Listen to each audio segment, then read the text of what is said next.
Hello and welcome to Homemaking with Joy. My name is Rachel and today we're making my favorite pumpkin muffins. My kids absolutely devour these at snack time and I really enjoy them too. They're not too sweet and the way I make them today is with freshly milled flour, which is my preference. You can also use all-purpose, so don't be afraid, stick around and learn how to make some delicious pumpkin muffins. Let's get started. First things first, grab all of your ingredients. You'll also see that I have my mixer here. You can do this by hand, but I prefer to do it really quickly in the mixer. I also have my wheat over here. If you're using all-purpose flour, please just go ahead and get that out. I will be grinding my own wheat for freshly milled flour. And that is what we will do next. This recipe was originally written for all-purpose flour, so I will include that measurement below. And if you're not interested in seeing me grind my own grains or learning about freshly milled wheat, feel free to go to this timestamp and it will take you to the next part of this recipe. But if you are interested, I've been grinding my own grains for a while and enjoy experimenting with them and getting them into all of my baked goods. So in today's pumpkin muffins, I will be using a combination of hard white wheat and soft white wheat. Hard white wheat is generally used for breads and is the most similar to all-purpose flour. Soft white wheat is often used for cakes, pastries, fluffier things like that. So the hard white wheat gives this muffin the density and structure that it needs, and the soft white wheat allows it to be fluffier and more cake-like. The combination of the two really work together and make these pumpkin muffins absolutely delicious. So if you're doing this at home, the measurements that I use for this recipe are a half a cup of hard white wheat berries before you put them in the mill, and then half a cup plus 1 tablespoon of soft white wheat berries. And that is what I will do next, so the mill can grind our flour and we can get ready to assemble these muffins.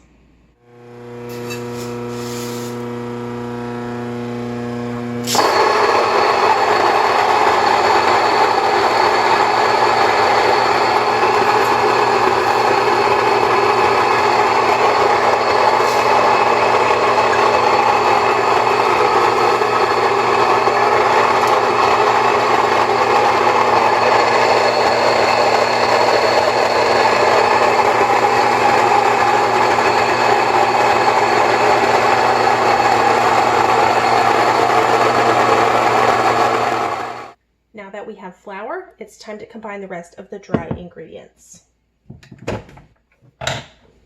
1 cup of sugar,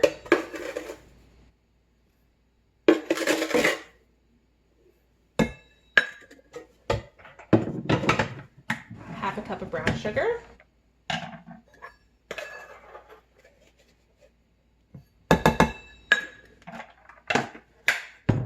a teaspoon of baking soda,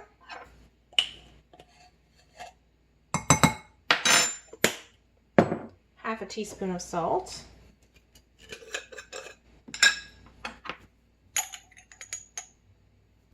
that needs refill, 2 teaspoons of cinnamon, whoops,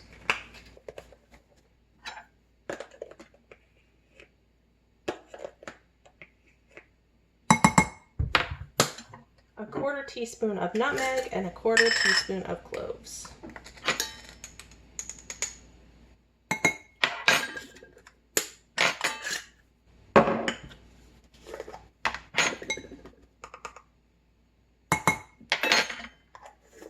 Mix those together and we're ready to move on to the wet ingredients. The wet ingredients will go right into my mixing bowl. This is a Bosch Universal Plus mixer. I like it for its large capacity and strong motor. I have the whisk attachments on here and it makes the process so fast and easy. Wet ingredients include 1 teaspoon of vanilla,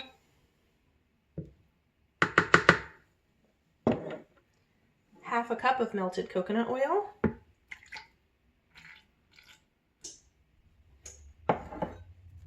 1 can of pumpkin,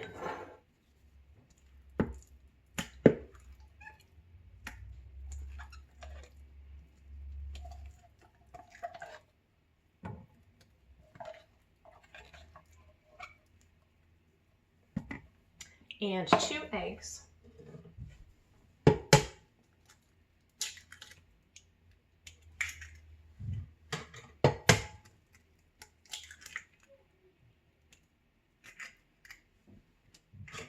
Beat those until they're incorporated, and then we'll add the dry ingredients. All of my wet ingredients are in my mixer. I'm going to add my lid so I don't make a mess, and then we will mix.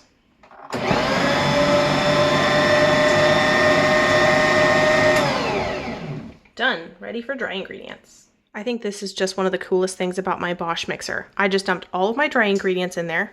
Again, I'm going to add my lid. I will not fast forward the video, but look how quickly everything comes together.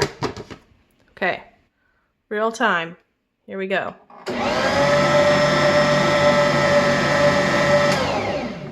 Done.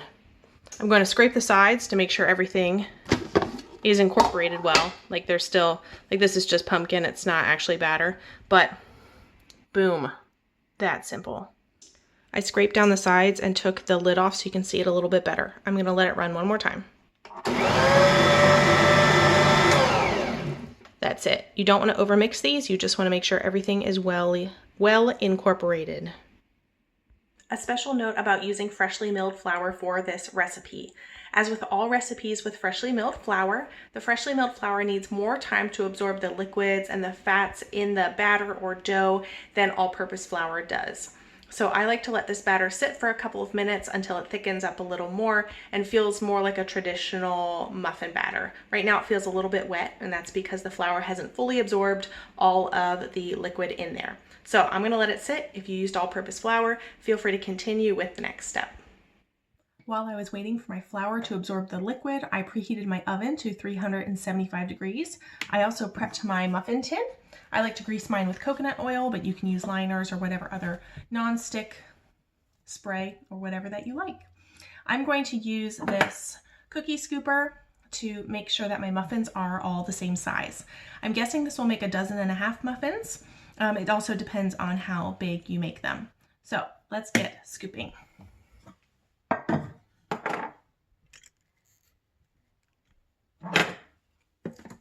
I usually do 2 full scoops per well. You'd also be welcome to jazz these up a bit with some chocolate chips or some nuts.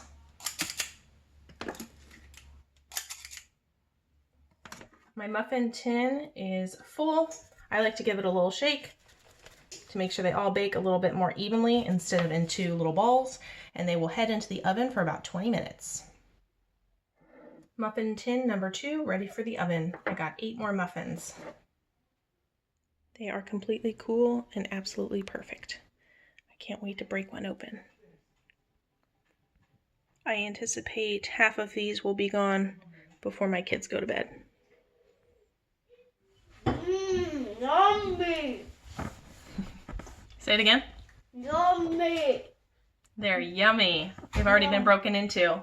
Thought I'd show you what the inside looks like. Here they are.